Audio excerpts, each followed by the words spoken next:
పక్క రాష్ట్ర రాజకీయాల్లో మళ్ళీ ఇప్పుడు ఏదో నా ఇవన్నీ కూడా ఏపీఎన్ రాధాకృష్ణ పని పాట లేకుండా అక్కడ ఒక సొల్లు ఎకిలి పురాణం అని ఒకటి పెట్టి ఆ ఎకిలి ప్రోగ్రాంలో పెట్టే కార్యక్రమం ఇవన్నీ పెద్ద మాట్లాడుకోవడం.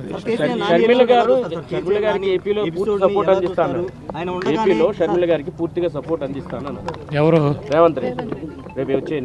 లేకపోతే ఆయన్ని వచ్చి ఇక్కడ ప్రెసిడెంట్ అవ్వమనండి.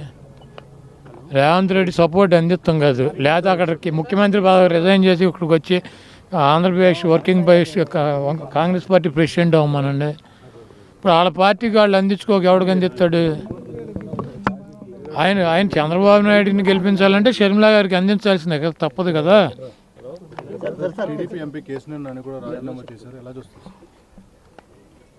చంద్రబాబు నాయుడు చాలా స్పష్టంగా డబ్బులకి సీట్లు అమ్ముకుంటున్నాడు.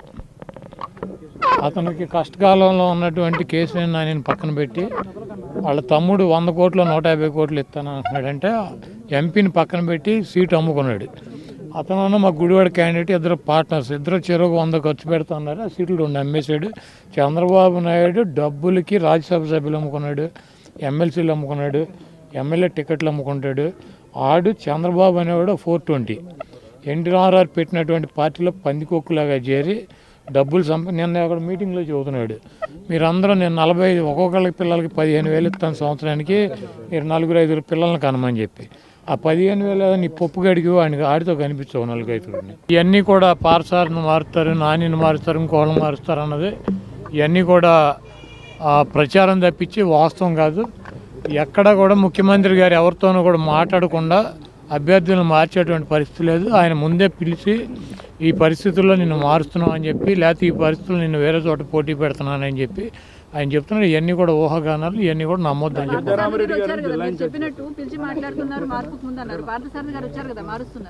ఇప్పుడు పార్సారథి వచ్చాడు, పామర అనిల్ వచ్చాడు, గుడివాడ నుంచి నేను వచ్చా, బందర్ నుంచి నాని వచ్చాడు, అవినిగడ్డ నుంచి సింహాద్రి రమేష్ గారు వచ్చాడు, మా పార్లమెంట్ నుంచి 5 ఎమ్మెల్యేలు వచ్చారు. మీరు సారథి గురించి ఎందుకు అడుగుతున్నారు? మా పార్లమెంట్ నుంచి ఈరోజు నేను, పేర్నాని, అనిల్, అవినిగడ్డ సింహాద్రి రమేష్, పార్థసారథి, మేము 5 ఎమ్మెల్యేలను వచ్చాము. విడివిడిగా వెళ్ళాము, మాట్లాడుకున్నాము. కొంతమంది సీఎంతో మాట్లాడుకున్నారు, కొంతమంది కింద స్టాఫ్తో మాట్లాడుకున్నారు, కొంతమంది సెక్రటరీలతో మాట్లాడుకున్నారు. వెళ్ళాం. మీరు ఎందుకు ప్రత్యేకించి పార్థసారథి వచ్చాడు అన్నారు? పార్థసారథి ఎప్పుడైనా కొత్తగా వచ్చాడు ఆఫీస్కి? అది రెగ్యులర్గా పార్టీ మా సీఎం ఆఫీసు, మా ఎమ్మెల్యేలు మేము వచ్చి వెళ్ళేది. దాన్ని ఎందుకు వార్త కింద పరిగణిస్తున్నారు? ఎక్కడ కూడా పార్థసారథి వెళ్ళిపోతానని చెప్పలేదు, సీఎం గారు లేకపోతే నేను సీటు అని చెప్పలేదు. ఇవన్నీ కూడా ఊహాగానాలు. మా పక్క పార్లమెంట్ నుంచి కూడా 4 వచ్చారు. ఎవరు ఏ సీట్ అయితే మారుస్తున్నారో వాళ్ళనే పిలిచి సీఎం గారు మాట్లాడుతున్నాడు డైరెక్ట్గా. దీంట్లో ఎమ్మెల్యేలను పిలిచి ఎంపీ గురించో, ఎంపీలను పిలిచి ఎమ్మెల్యేల గురించో చర్చించి మా ఒపీనియన్ తీసుకుని మార్పులు చేర్పులు ఉండవు. పూర్తిగా ఆయన దగ్గర ఉన్నటువంటి సమాచారం ప్రకారం ఆయన ఎక్కడ ఎవరు పోటీ చేస్తే బాగుంటుంది, ఎవరు పోటీ చేస్తే బెటర్గా ఉంటుంది, ఎవరిని పోటీలోంచి తప్పిస్తే బెటర్గా ఉంటుందని ఆయన ఒక లిస్ట్ పెట్టుకుని ఆ లిస్ట్ ప్రకారం ఆయన చేస్తున్నాడు. ఇక్కడ ఎవరిని కూడా ఎవరిని తప్పించడాల్లోనే, ఎవరిని పెట్టడాల్లోనే ఎవరి అభిప్రాయాలు లేవు. నేను సీఎం గారిని కలిసి ఏదో మా కాన్స్టిట్యున్సీకి సంబంధించి నేను అడిగాను. మిగిలిన వాళ్ళు ఒకళ్ళిద్దరూ సీఎంని కలిశారు, కొంతమంది సెక్రటరీ ధనంజయ రెడ్డి గారిని కలిశారు, కొంతమంది ముత్యాలరాజు గారిని కలిశారు. అక్కడ సీఎం వాళ్ళు మాకు ఎక్కడన్నా కలెక్టర్లకో లేకపోతే అధికారులతోనో ఎక్కడన్నా పెండింగ్లో ఫైల్స్ ఉంటే ఆ ఫైల్స్ క్లియర్ చేయమని, ఎన్నికలు వస్తున్నాయి కాబట్టి మాకు అడ్వాంటేజ్ ఉంటుంది కాబట్టి అక్కడ అధికారులు మా మాట పట్టించుకోకపోతే ఇక్కడికి వచ్చి చెప్పుకుని అవన్నీ క్లియర్ చేయించుకున్నాం. అంతేగాని దీనికేం పెద్ద మీరే చదువుతున్నారు కదా రేపు సాయంత్రానికి వస్తుందని. మీడియా కన్నా మాకేం తెలుస్తుంది? మా పేరు ఉందో లేదో కూడా మీరే చెబుతున్నారు.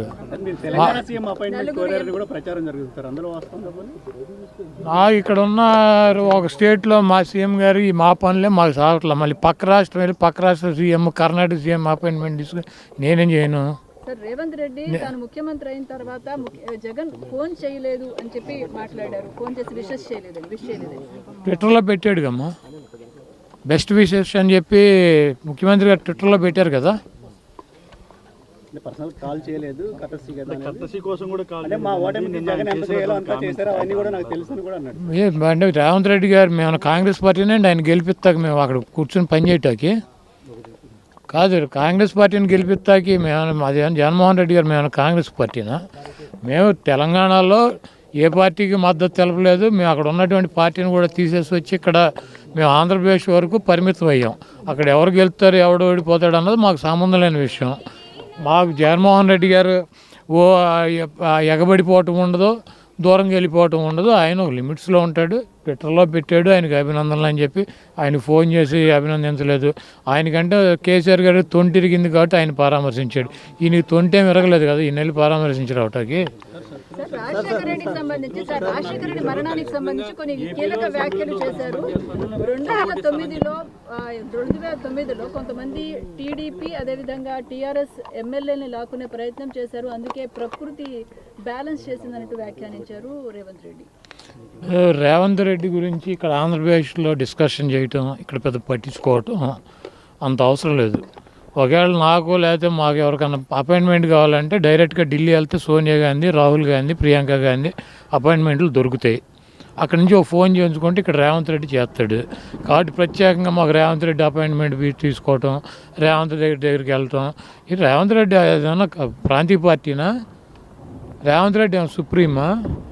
వాళ్ళు ముఖ్యమంత్రిగా పెట్టుకున్నారు, ఆయన ఆ పదవిని ఎంజాయ్ చేయమనండి. ఊరిని ఇవన్నీ ముఖ్యమంత్రి గురించి వాళ్ళ గురించి నాకు ఫోన్ చేయలేదు.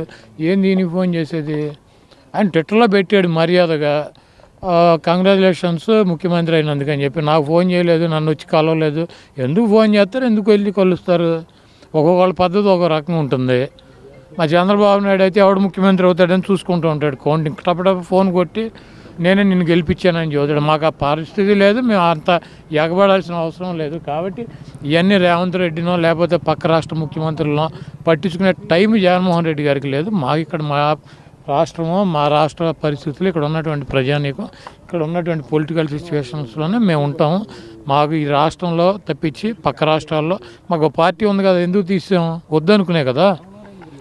ఒక ఎంపీ గెలిచాం, ఖమ్మం జిల్లాలో 3 ఎమ్మెల్యేలు గెలిచాం. మేము పోటీ చేసిన ప్రతి చోట 40,000, 50,000 ఓట్లు వచ్చినాయి.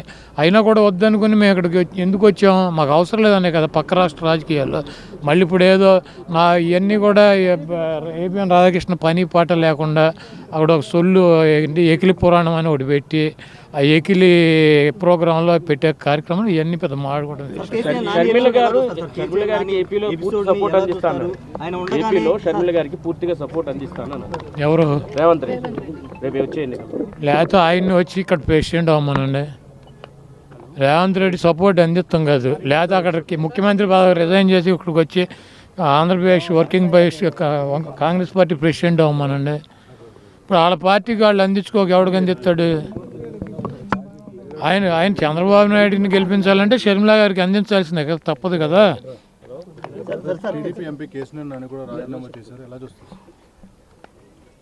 చంద్రబాబు నాయుడు చాలా స్పష్టంగా డబ్బులకి సీట్లు అమ్ముకుంటున్నాడు. అతనికి కష్టకాలంలో ఉన్నటువంటి కేసీఆర్ నానిని పక్కన పెట్టి వాళ్ళ తమ్ముడు 100 కోట్లు 150 కోట్లు ఇస్తాను అంటున్నాడంటే ఎంపీని పక్కన పెట్టి సీటు అమ్ముకున్నాడు. అతను మా గుడివాడ క్యాండిడేట్, ఇద్దరు పార్ట్నర్స్, ఇద్దరు చెరువు 100 ఖర్చు పెడుతున్నారు. ఆ సీట్లు 2 అమ్మేశాడు. చంద్రబాబు నాయుడు డబ్బులకి రాజ్యసభ సభ్యులు అమ్ముకున్నాడు, ఎమ్మెల్సీలు అమ్ముకున్నాడు, ఎమ్మెల్యే టికెట్లు అమ్ముకుంటాడు. ఆడు చంద్రబాబు అనేవాడు 420 ఎన్టీ రామారావు పెట్టినటువంటి పార్టీలో పందికొక్కులాగా చేరి డబ్బులు నిన్న అక్కడ మీటింగ్లో చెబుతున్నాడు, మీరందరూ నేను 45 ఒక్కొక్కళ్ళకి పిల్లలకి 15,000 ఇస్తాను సంవత్సరానికి, మీరు 4-5 పిల్లల్ని కనమని చెప్పి. ఆ 15,000